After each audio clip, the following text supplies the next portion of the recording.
what I found is I applied for lots and lots of jobs, like literally 50, 60 jobs. All of them never replied apart from one. And I got this one letter, which I still have in a folder, which the HR director said, I don't know why you applied for this job. You're a teacher. You should stay being a teacher. And what I learned from that, apart from being really frustrated and managing my own emotions, was human beings like to label each other. And he'd labeled, all these HR directors had labeled me as a teacher, and they couldn't look beyond the teacher to see the skills a teacher had. So the next CV, or the next job that I applied for, I didn't write teacher on my CV. I wrote expert communicator, able to entertain and inform audiences for 8 hours a day. And do you know what? People were interested suddenly, right? I was flexing how I talked about things, right? That's the EQ part. It's that people want to hear something different from you. And I ended up working for an energy company, and I learned all about the oil and gas market, all about energy sectors. Welcome to the EnvisionAir Podcast. If you're new, I'm Nicole and I'm your host. And this is your go-to self-development podcast where we envision living our best lives, ones filled with unlimited possibilities, by exploring everyday topics related to health, wealth, community, and love. And if you are returning, a very warm welcome back, EnvisionAir. I'm so happy that you've chosen to come back today and to learn, listen, and grow with me today.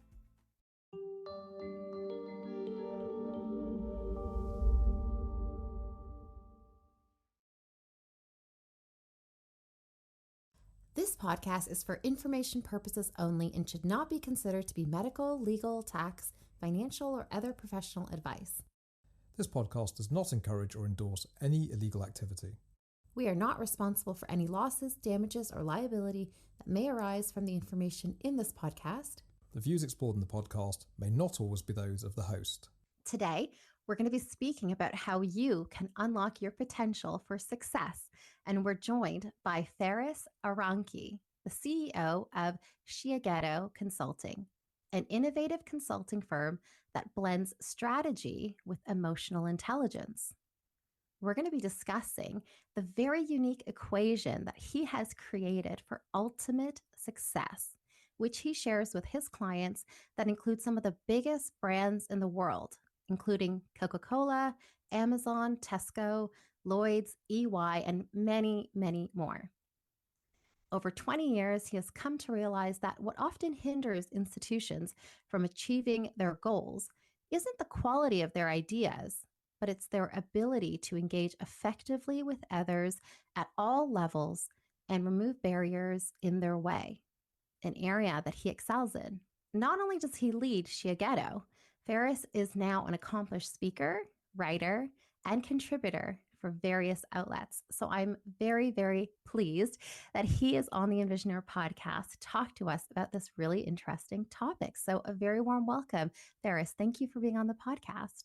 Nicole, thank you, and the EnvisionAirs for having me today. Yes. Well, we're really pleased you could be here. So thank you. So let's dive into this, because I when I learned about this formula, I thought it was so fascinating, and I read up about it on your website. And so the formula that you use for success is IQ times EQ times FQ. Yes. So let's start with it and tell us all about it, how it came about, and how you use it to help your clients succeed. Well, I was just looking for a way to put lots of cues together, to be honest. Nicole, no, I am a Bond fan, but that isn't the genesis. It's not the cue. I was trying to codify. I was trying to work out from a 20-year career working in strategy, what was the difference in the companies that I'd worked in that were successful and those that weren't. And I'd been a strategy consultant, Nicole, before I started my own business 5 years ago. And so it was very evident that strategy was a key part of it. And I for strategy, I call that IQ. How good is your idea? How good is your strategy? And that was really clear. You need a great idea to start. Okay. And, but that's not enough. There are loads of people out there who've had great ideas and have not gone on to achieve success.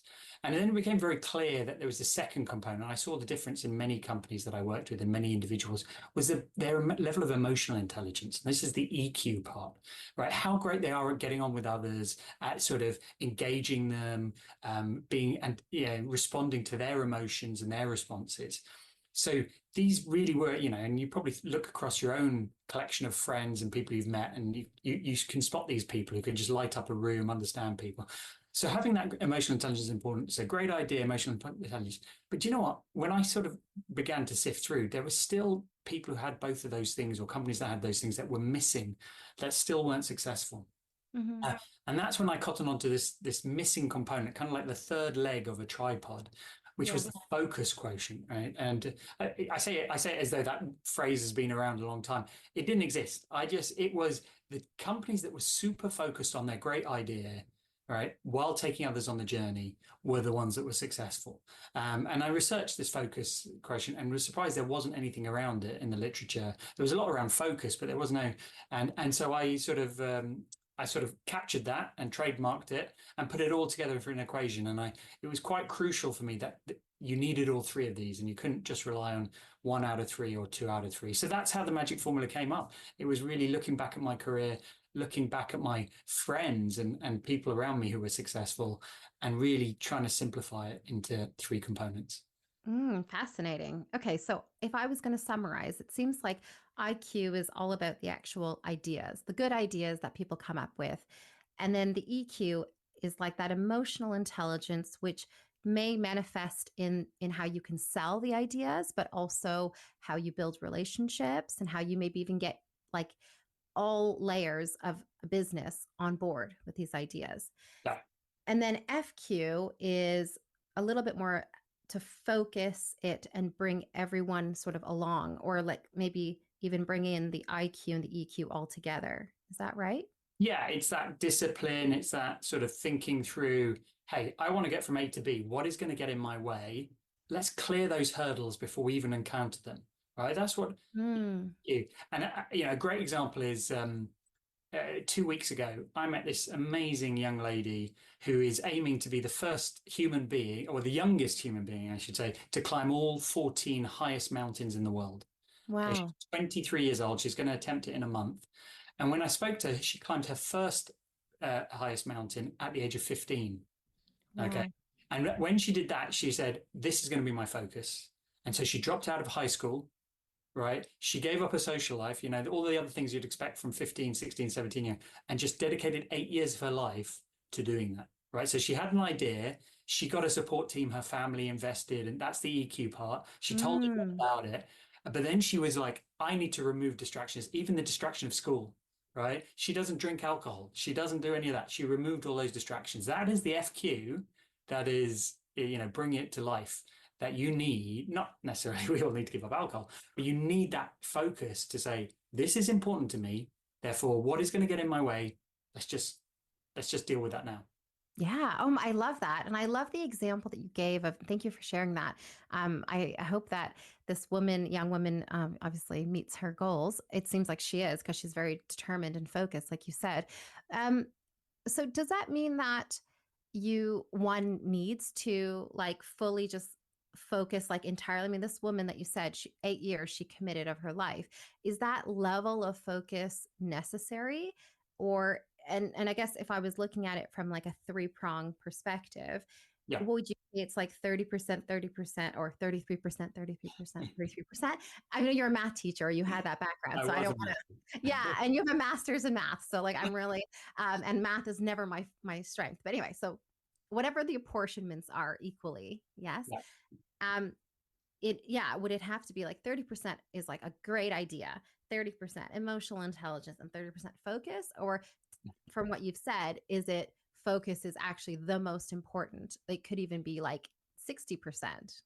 I've never gone to sort of break it down. It'll be different. Here's the thing, like classic example.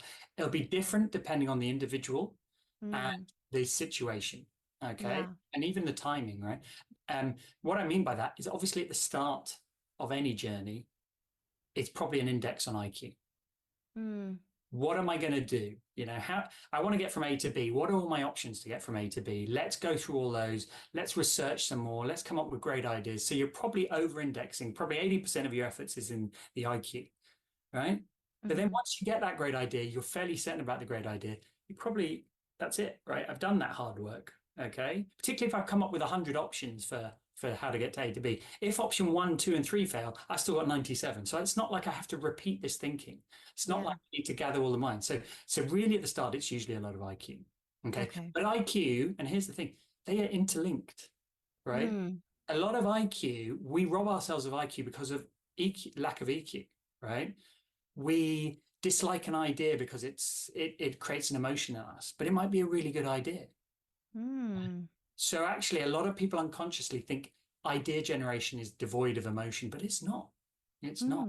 And I can give some examples of where that is, and it's a hidden bias. But in the start, lots of IQ. Then once you've got your great idea, you need to get everyone else excited by it, right? I want to climb that mountain, right?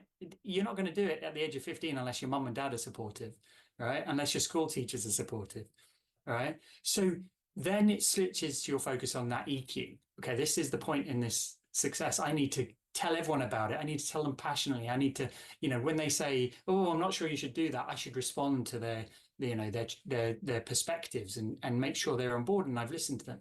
Right. But once you've got them on board, and that's an ongoing game because new people are going to enter your world, right? People are going to change their opinion over time. So again, a lot of people think, "Oh, I just have to do the EQ bit once and everyone's on board." No, think about teams, how dynamic they are. So you're always going to have to keep the EQ engine running, so to speak. There is a big period of EQ focus. Yeah. But then the hard yards is the FQ, staying disciplined. Right? Because in 8 years, a lot can happen. You can get distracted by your friends going, "Come on, come out for a beer. Come on, this," right? That's where the FQ, and it's not just about discipline, but a lot of the FQ is up front, right? Make those decisions.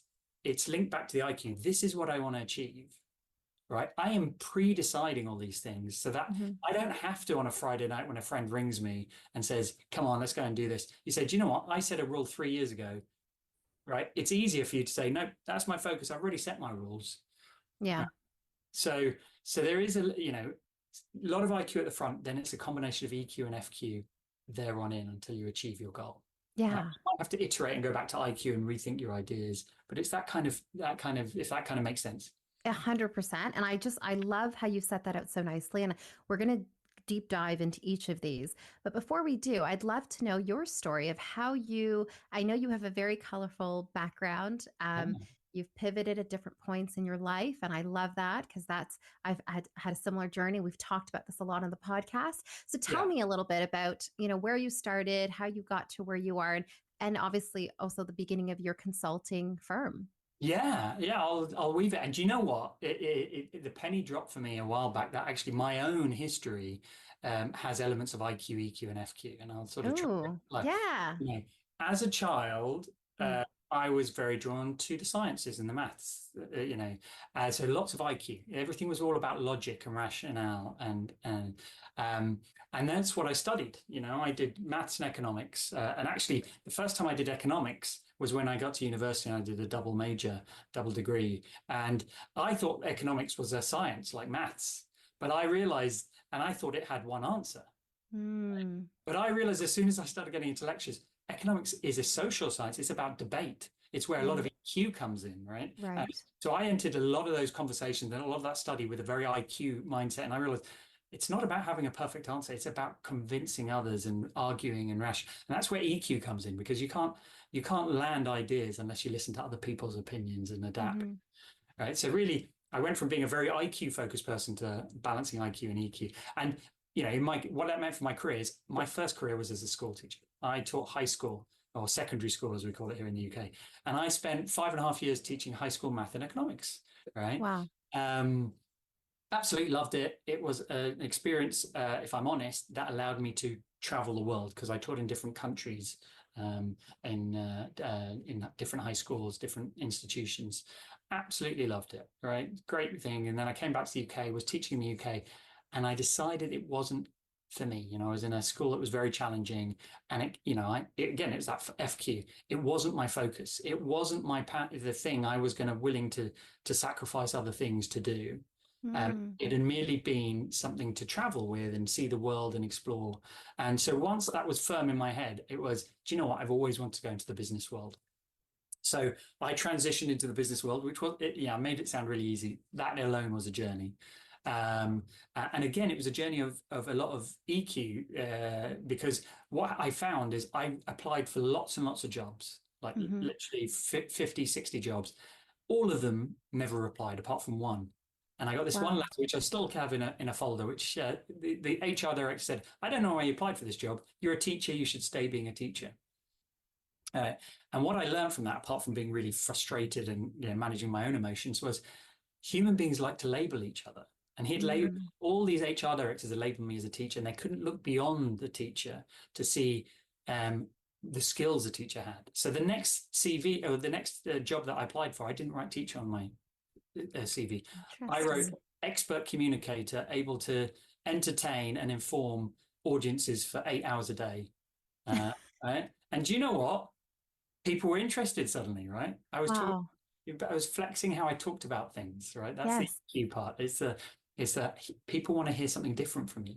And I ended up working for an energy company, and I learned all about the oil and gas market, all about energy sectors. And I ended up in their strategy team, and I realized I loved solving complex problems, right? So I spent 4 years in that energy company, and then I got approach to join strategy consulting, which is just being a big brain, solving things for people. And I spent 12 years doing that. I went from being an analyst to being a partner in a firm, and really enjoyed it. But it was just far too IQ dominated. It was, here you go, here's your perfect answer. And then 9 times out of 10, people would not, the companies would do nothing with it. They wouldn't achieve what we had set out in the strategy. And that's when I began to realize that it was lacking the EQ and the FQ. And that's, the penny dropped that actually there was a business there, because I had the ability, thanks to my teaching, to really vary stuff and emotionally, get through the emotional challenges of people, that actually there was a business, if we could offer that service alongside the strategy, would be far more powerful than just developing the strategy. So that was the genesis of my business, and it's taken me from high school teacher to working for corporate to working as a consultant to now running and building a business from scratch. But see, what I'm curious about is that moment where you start having those moments.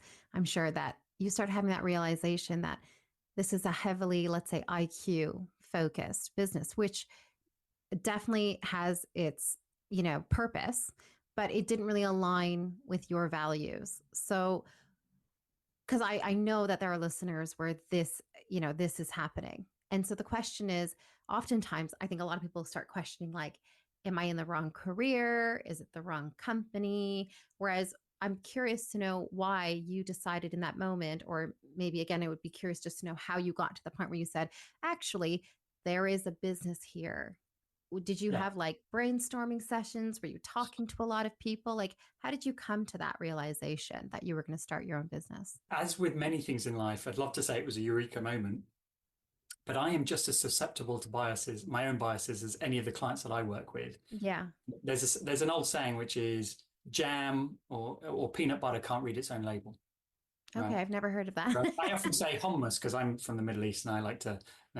What it means is, if you're in the inside of a jar, you can't see the label on the outside, right? It's like, for those of you watching, I can't do this, right? Yeah. And sometimes it takes someone who's just standing external to say, you do realize it says this on your label, or you do realize there's this. So what that means, translated, what does that mean for me? I started working with a coach, a career coach, which ironically was given to me by my old employer to help me get higher up in their organization. Right. But she really helped me realize that I wasn't enjoying the job, that I wasn't using my full skill set. And then she challenged me to, how could you use your full skill set? And that's when I started to think of this idea of starting my own business. Well, initially I thought of the idea of what I would do. And then she challenged me again, well, why not build it if you're so clear, instead of looking for somebody else to build it on your behalf? Right. So really powerful process. And that's why I advocate, talk to someone external. You can't be your own thought partner on everything. 100%. And then were you confident in terms of starting your own business? Because that is also another huge challenge on itself. If you don't have, let's say, that entrepreneurial background. So can you tell us a little bit about that and how you got into the right mindset? Because it's a big leap of faith. It's a massive leap of faith, right? And very few of us actually know whether if it's your first time, whether you're going to be successful or not, right? So I didn't have a clue. I'd never started a business. I never even thought about it. So initially I said to myself, this is this sort of FQ. You're going to do it for 2 years. It's going to be your focus. You're not going to do anything else. That's it. Then you can, even if it fails, you can say, did it. I gave it a go. But you're going to go at it full pelt. So that was the mental commitment I made to myself. Mm-hmm. Okay. And so I just immersed myself. Right. I was like, let's go for it. Right. And then Yeah. but I did that in a way that I looked at, and this was thanks to the help with the coach. I looked across the stuff I enjoyed doing, and I said, let's bake that into the business. So it wasn't, I was fighting every sinew in my body of, I've got to do this, even though I hate it. It was, hey, I've really picked the stuff I love. Right. So what do I mean by that is business development is a big part of running your own business. Right. As I tell every small business owner, nobody gives a damn you're out there. Right? They've never heard of you. They're not going to be Googling you. And unless you go and knock on their door, somehow get in their face, they're not going to do anything, right? As much, even if they love you, right? Yeah, yeah. It's amazing how many friends still don't realize I run my own business. And I'm like, oh, you're doing that? Oh, right. Right. Because, right. And that reinforces, I need to keep knocking. I need to keep telling people, right? But if that's a chore, then you're going to be in struggle. So I already loved catching up with people. I already loved. So I just turned that into my way of promoting my business. Yeah. Let's just get out there and catch up with more people that I haven't spoken to in 5 years, 10 years. Right. Let's go infinite coffees because I love that. And I do it in my free time. So and that's what I'm talking about. So make a commitment to yourself, but try and then align it to your values, your personality. Yeah. And that's what I did. That's amazing. That's incredible. Yeah. But join us after the commercial break. No, there is no commercial break. I'm leaving a cliffhanger because it didn't go to plan, Nicole. It did not. Oh, that I did not know. Because COVID. Right. Of course. Yeah. I started 6 months before COVID. So I had this 2-year plan. I was chugging along nicely for 6 months. I picked up some clients. I still hadn't really worked out, like the optimum way to do it. But I felt like I was getting tracked. Then COVID came and all 4 clients cancelled all their work contracts. Oh, no. 2 of them went bankrupt, so we never even got paid, right? But even worse, I don't mind that not getting paid bit. I do mind it a little bit, but even worse was we then had 6 months of absolutely no work. Yikes. When you've geared yourself up to build something and then you have 6 months of nothing, that takes some, mental toughness, that takes some creativity. But I'm here 5 years later and the business is doing well.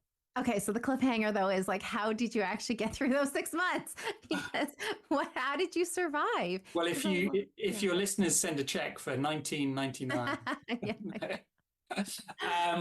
So here's what I discovered. So first thing I did was just accept it and process it. They deal with the emotion of, okay, this is shitty. If not, we'll blank it out.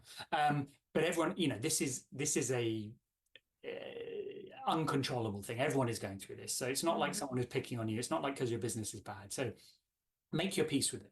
Deal with your own emotions. You can scream into a pillow. You can do whatever you like. Right. Then it was about the IQ part was, right, we've had 6 months. Let's reflect on that. What has worked? What hasn't? And actually led to me actually writing 8 blogs, an 8-part blog series around what had worked, 4 is what hadn't worked.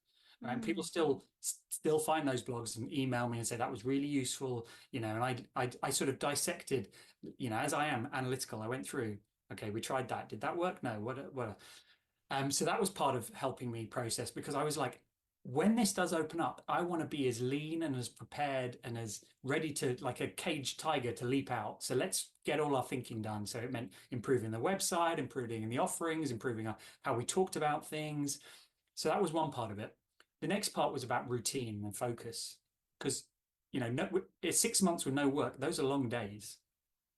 So I would put a routine to my day where I'd work a bit on the business, this kind of reflection. I'd do a couple of hours of exercise every day, and in the afternoons I'd pick up a new hobby. Right, I would just do something a bit tangential just to keep my brain going. Right, That's and amazing. I do lots of reading, and I just did that every day and treated that like a job instead of just staying in bed till whatever, midday. Yeah, right. And sure, I'd take days off and stuff, but that kept me going for 6 months. And I kept reaching out to people as well. And it's amazing the conversations you had in that time. Of course, nobody was buying, and you had to stop. I stopped talking about selling. And actually, I discovered that was super powerful. And that's something I continued even beyond COVID, because if you haven't realized it yet, if you're too salesy, anyone listening, people switch off. Yeah. And the best conversations involve you not mentioning your business at all until later on. Yeah. Oh, incredible. It sounds okay. So it sounds like you had a very good, even though initially you might have felt a little bit bad, you came to the acceptance, which is a great stage. I think a lot of people don't get to that point. Like, I think they just keep holding like the victim mindset. And it sounds really that is a big element of just accepting what it is. And then this idea of, it also sounds like you had a very positive mindset, because the assumption was that we are going to get out of it, which I think, again, I I honestly, like during COVID, I had no idea. Like it felt very like random. It was like 1 minute things are getting better, then things are getting worse. And I was all over the place. So it's really interesting that you had such a very, and I'm quite a positive person, but that's really interesting that you said, and I thought that was really, I picked up on that when you said, well, eventually we'll get out of it. So I want to make sure I'm as lean as ever. And I'm thinking, really? That's really good that you had that positive mindset. So being positive, obviously a very key part as well of the mindset. And then, like you said, kind of connecting with people, and rather than doing the sort of sales, it's more about the serving rather than sales, which is really great. So I like that in terms of mindset. So let's do a deep dive into each of the parts of the formula. So IQ, EQ, FQ. So IQ, if you're working with a client, how would you actually start in like, I mean, presumably they come to you with ideas or some idea, a general idea. Yeah. But do you then like tell us how one can actually start like going through like almost like a mini master class, if you will? Yeah. And I'll use an example, right? And I bring it to life for people. So let's use the classic example, and I'll use myself, right? So the first thing I do with a client is spend some time saying, what do you want to achieve? Right. And we often don't spend enough time there. And let's just say my client is me, and I say, do you know what, Faris, I just want to be a better person. Right, that's my ambition. Or in the business context, when I work with companies, they're like, we just want to be more successful. I'm like, that's not good enough, buddy. What does that mean? How can we actually measure it? How can we tell, is it being a better person? Is it, having one more friend? Is it losing a bit of weight? Is it, speaking an extra language? Is it, and in the business world, is it making $1 more, $1 million more? You've got to define it more. So we spend time there and asking why. Why do you want to achieve that? Right? What is it going to achieve? So often clients come to us and say, oh, we got this problem. And actually we unpick that problem for them and say, are you sure that's the problem? Right. And it's amazing. I'd say a third of the time, it's not the problem at all. Right. Or it's not specifically defined enough. So instead of telling me I want to be a better person, going back to the example, go, do you know what, Faris, I want to lose weight. Right. I specifically want to lose this much weight. Right. Or I specifically want to learn this language. Okay. Now we have an objective. Now we can get going. So first part is shape the objective, shape the vision. Yeah. The next part is, okay, if that's what you want to do, together we're going to come up with 100 ways you could achieve it. Right? Now, most people only come up with one or two. And I'm also talking about companies. They'll go, oh, well, this is, we want to break into the Chinese market, right? We're going to do it this way. And I'm like, no, tell me 100 ways you're going to do it, right? Now, if I tell myself I want to lose weight, give me 100 ways you could lose weight. Right? And a lot of people think they don't have the creativity. A lot of people think, but a lot of it is just the narrative in our head, or we just go back to old ways of thinking. We're a bit lazy, right? So that's the first place where we help people. We help them come up with more ideas. Literally, I have techniques to get over 50 ideas out of a group of 10 people in under a minute. Wow. And I do regularly routines, and they're often astounded. They're like, I did not know we had all that creativity in the team, right? Because we've always done it ourselves. So it's get ideas out, and then it's pick the best idea. Right. Based on fact and based on thing, right? Why should we pick this one over that one? Yeah. So that's the first part of IQ. And even better, final part of that is let's stress test it. Right. We do a lot of stress testing of ideas. So before you go all in and invest, £10,000 on a deluxe gym membership, let's stress test that idea to think of, where might this go wrong? Or, let's think of what ifs. So in the business sense, we do a lot of war gaming, a lot of pre-mortems around that. There's a technical things to stress test your idea, but the outcome being that where you came in with, I kind of think I want to do this, and I kind of think I'm going to do it by this. You come out going, I am super clear. That's what I want to achieve. And this is the best option to get there. Yeah, fascinating. What's wargaming? Because I saw that on what is that? Because I've never heard that term. So war games came out of the military, and some people don't like that term, and I try not to use it as much as possible. But what it basically involves is, let's imagine you're a company and you say, do you know what? Our strategy is to be the cheapest in the market for this offering. Yeah. Okay. Let's say it's Netflix. Say, okay, we're going to be the cheapest video streaming person. You say, great.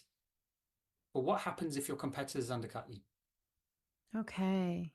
Right. Let's play out your strategy, because you created your strategy in a vacuum, but the market is dynamic. People respond. When you do A, they'll do B.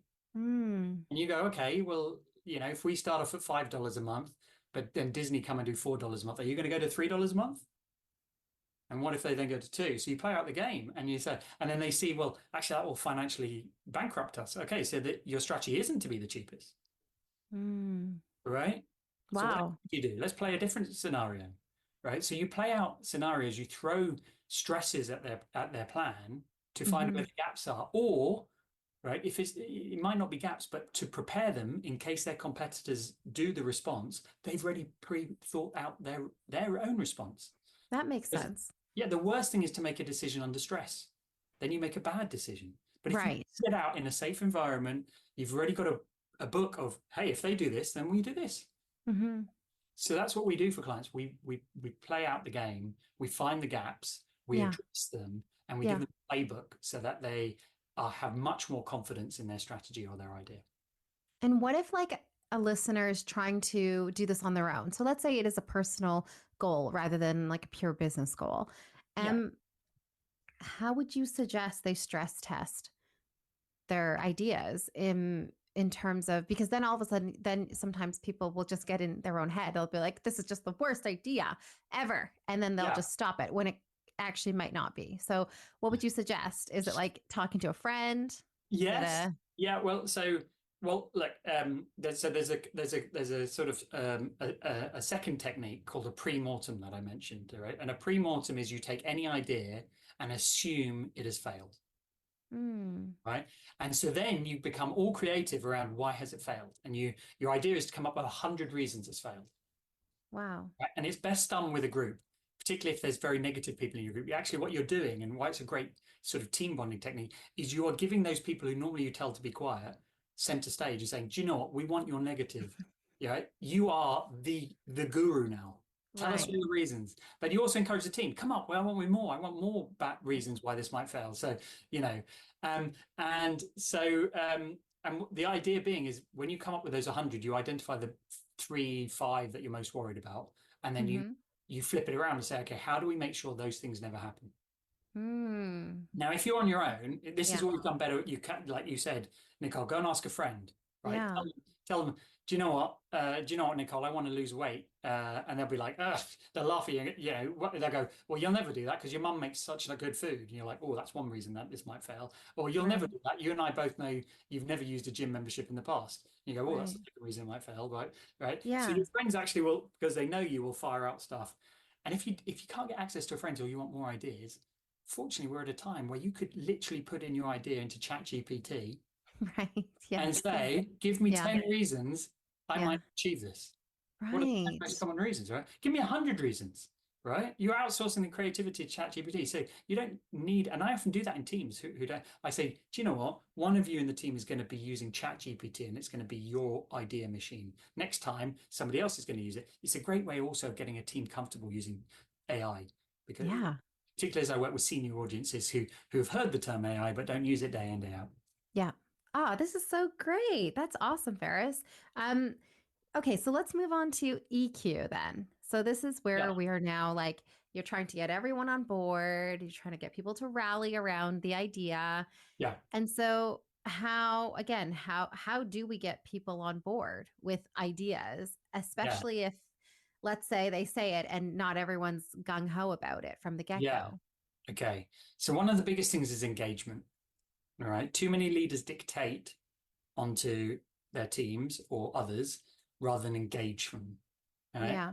Yeah. And the story I often tell around this is the iPads in the original Apple stores. Right. What Apple used to do in their original stores was they would put the iPads on the wall and they would purposely turn them 10 degrees askew. Okay. The reason being is when a human being walks in and sees an iPad askew, what do most human beings do? They want to change, like fix it. Fix it. It's like seeing a picture, Yeah. right? You reach out and you put your thing, and as soon as you touch the iPad, you're twice as likely to buy it. Really? Because you've got a physical connection to it. And this is what I tell leaders is too many of you are putting strategies or ideas that are straight. You're not allowing your team to reach out and straighten it, and therefore they feel like they own it. Or they right? So what's the number one way to get engagement? All right. Have you heard of the platinum rule? No. Have you heard of the golden rule? You might have been told the golden rule as a child, which started treat others as you want to be treated. As you want to be treated. That's called the golden rule. There is a better version of the rule. But if you think about it, makes absolute sense. It goes, treat others how they want to be treated. Right? Yeah. Not how you want to be treated, because what if they have slightly different values, slightly different beliefs? Yeah. The only way you can do that is to find out what they like. Right. And the classic example is think how many times, look at your email inbox. Yeah. Bet you half your emails start with, hi, Nicole, how are you? Whereas the other half start, Nicole, I need this from you. Right? Not even a Nicole. Right? Not even a hello. Nicole, right? Yeah, so rude. Yeah. And you have your own personal preference. You're probably in your head, I always like starting with a how are you, right? Yeah. And so therefore I'm going to put it on every email. But do you know what? To be super effective and super EQ, if I know the person I'm sending it to doesn't like doing that, then I need to adapt to what they like, not my golden rule, but their platinum rule. Interesting. Right? And so the number one thing we work with leaders is to flex to what the other person needs in how you communicate to them, how frequently you communicate, how you engage, right? And obviously alongside that, they need to improve their listening. They need to improve their flexing of their own style, right? All these things, but ultimately it's about engaging rather than telling. Interesting. Okay. But what happens if, I'm going to challenge you a little bit. Okay. Good. What happens if you have a culture which tries to foster certain values and you have employees or leaders who go against those values, the culture, and therefore are, let's say their communication style is very different to what the values are. So for example, the idea that came to my head was Gary V. Do you know Gary V? I know Gary V. I mean, I don't know him personally, but I don't know him either. Not yet, but maybe one day. Anyway, so his whole thing is about being kind and being an empath, but also being successful. Yeah. And that I assume is filtered throughout his companies, given that is his whole ethos. Now, if I assume that someone is like rude and or yells or aggressive, those values may not align with the culture of Gary V's companies. So my question is, in that situation, appreciate that, like, it's kind of hard. Like, I guess, how do you like still maintain your own values while flexing to someone else's in order to like meet this platinum rule? Yeah. And I get asked this question, a lot of different variations of this question. And what you're basically doing with me is wargaming, right? I've given you an idea and you're taking it to the stream and say, what if you get this? And I said, and I'll tell people, and one of the, somebody once asked me, so if I have an employee who is massively racist, are you saying I need to flex and be racist? And, because that's what they like. And I said, of course not, right? Do not step outside the values of your company or your thing, right? Right. But, and you need to deal with that, right? And it's the same if you've got a toxic person in your team. What I go in and work with leaders is up to a point of getting people engaged. But if you've got a really bad apple, then you probably need to get rid of that apple. Right. And that's a different conversation, how you do it, why you do it, and all this. But what I'm saying is, instead of, if you're faced with that racist, instead of saying you're wrong, right, this is my view, say, why do you think that? Help me out. Even the most polar opposite person who's against your cultures, against your values, you can engage them by listening, by using those skills of listening. Help me understand, right? Now, it doesn't change your values. It doesn't make you a racist by engaging with them. If you're lucky, you might bring them closer to your camp. Mm-hmm. Or you might reinforce this person is that bad apple and I need to get rid of them. But what I'm saying, the worst thing you can do is saying, you're wrong. Mm-hmm. This is the value here, right? It Yeah. is engage, listen. You'll be amazed at how far you can bring a person with you. Interesting. And do you think that the platinum rule should also be used by junior lawyers or junior, 100%. like I'm talking about lawyers because I'm a lawyer, but like Yeah. junior employees, if you will? Yeah. It should be used by everyone. It should be taught, right? How, particularly if you're managing upwards, Mm-hmm. right? I often tell the story of when I was a junior consultant, one of the senior guys, and one of the hardest things, and I'm sure it's in law, is your actual client is the partner, right? Mm-hmm. Is the person internally, not the, and they're the hardest person to please because they have very high standards and it's very clear. So I was working on this project, a new senior, a new partner that I was working with. He walked in day one and he said to us all, there was a team of 4, he said, I've just emailed you all my style guide. Right? So we all looked at our inbox.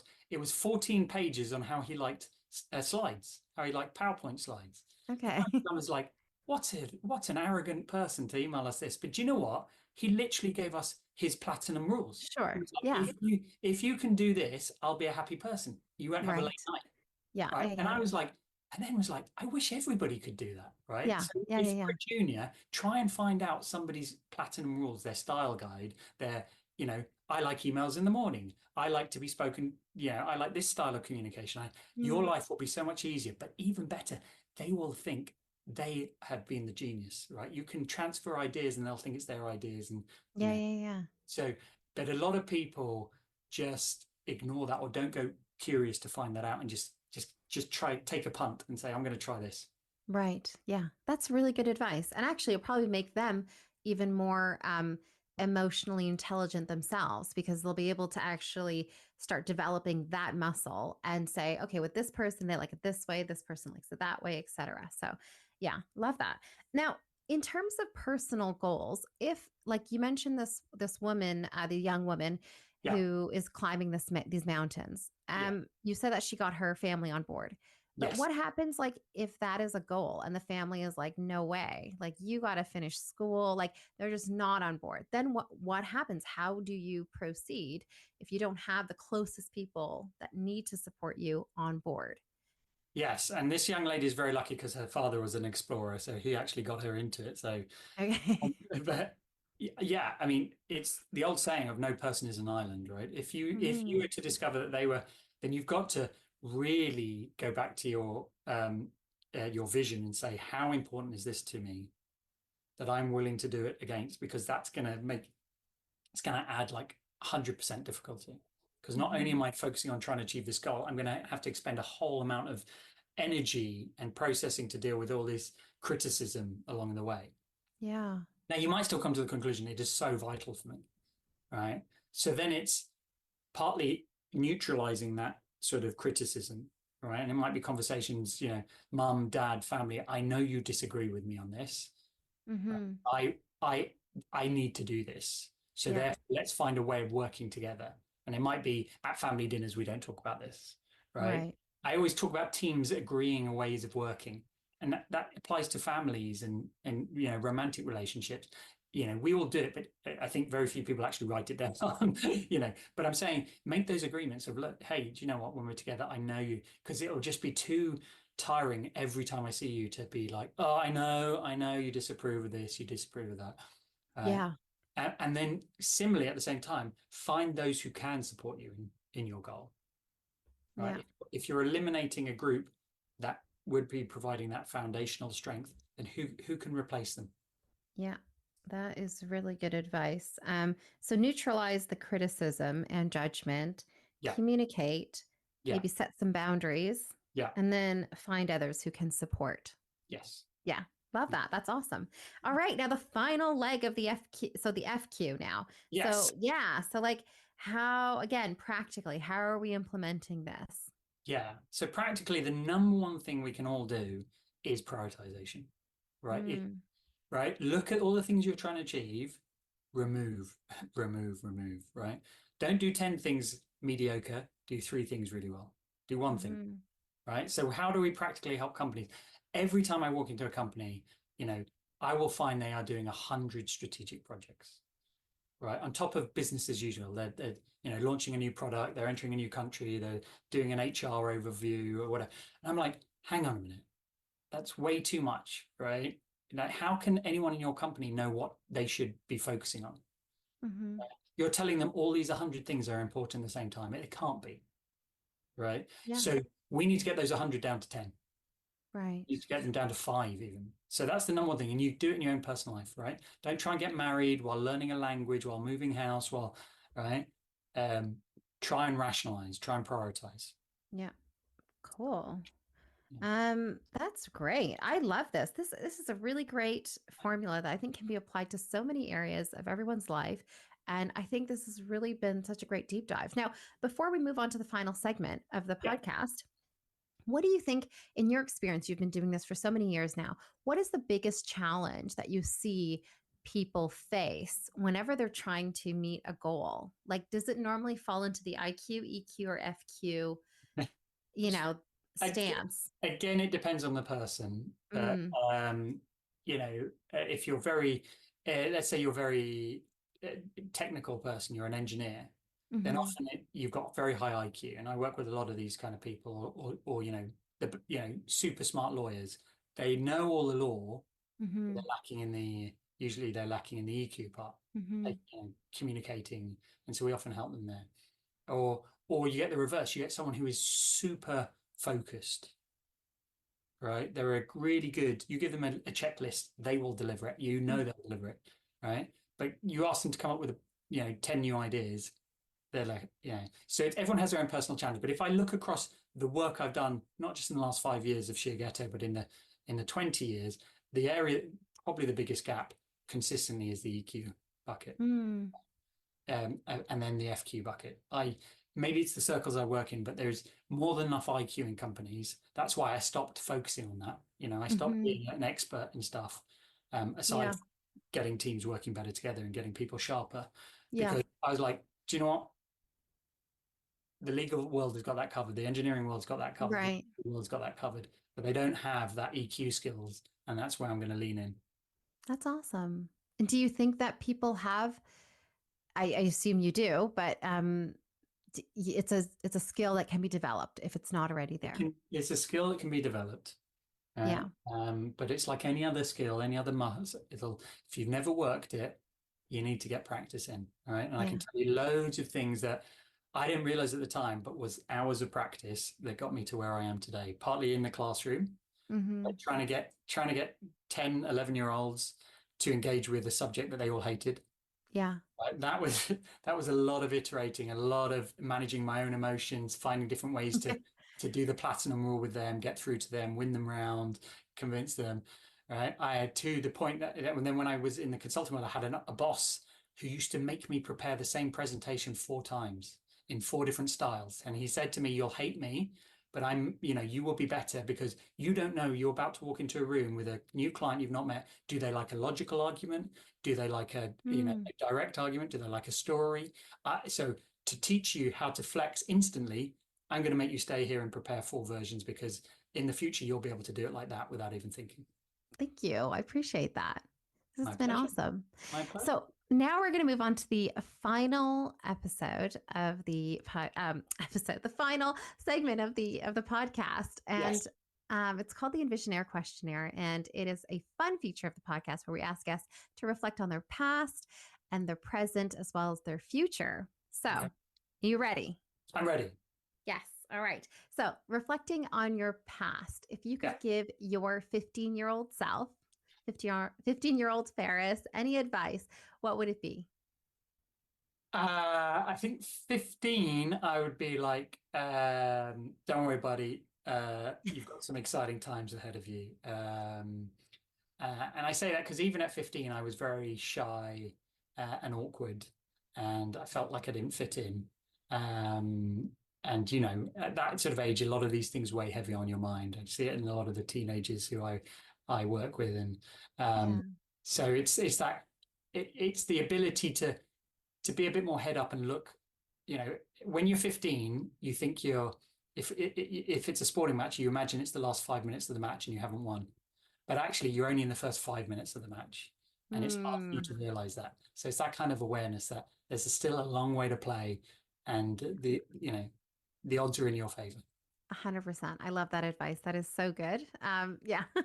I think I was actually telling another guest recently that there's only been 2 people who've been guests who've come on the podcast and who've said like, oh, my 15-year-old self was like the coolest person ever. And I was like, really? I was like, mine was so not.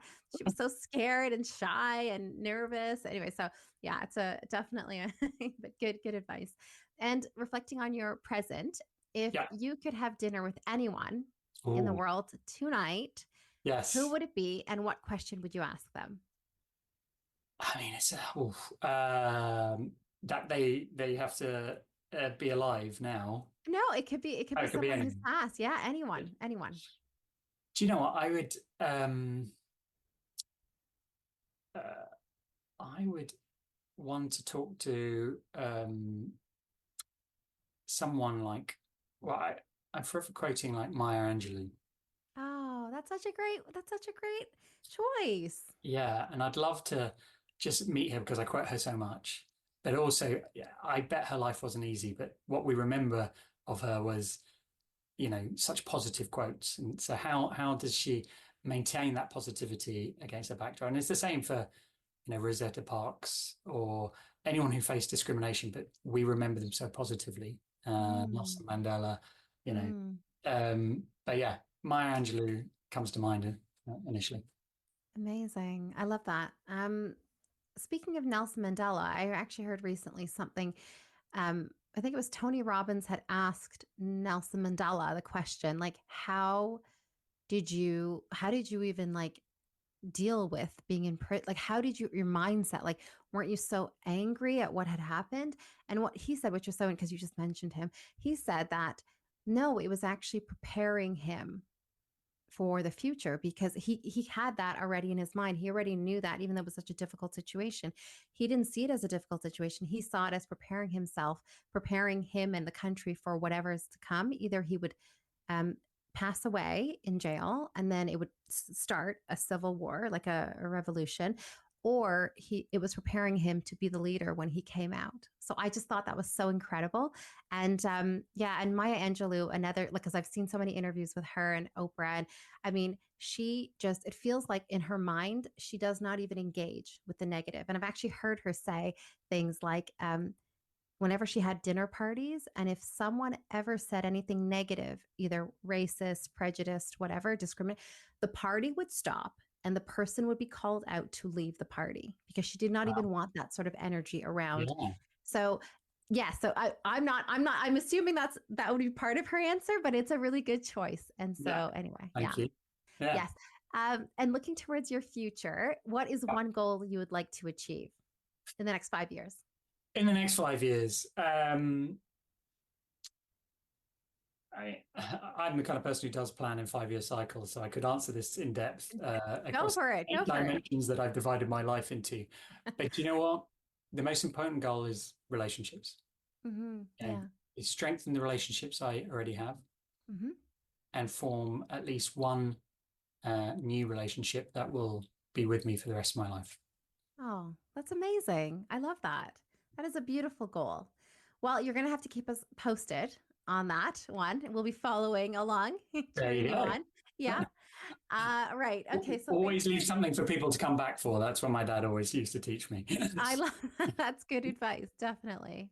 Thank you so much, Faris, for being on the EnvisionAir podcast. You have been a great guest with so much advice, and I love the formula IQ, EQ, FQ. So thank you again. And if people want to connect with you, what's the best way to do so?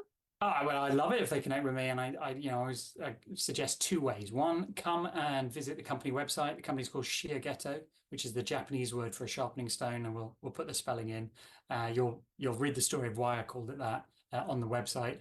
And the other way is come and find me on LinkedIn. I spend too much time on LinkedIn, engaging with people, sharing stuff. There's only one Faris Aranki I've discovered on LinkedIn. So come and find me. I will reply to your message, or reply to every message, and we'll carry on the conversation.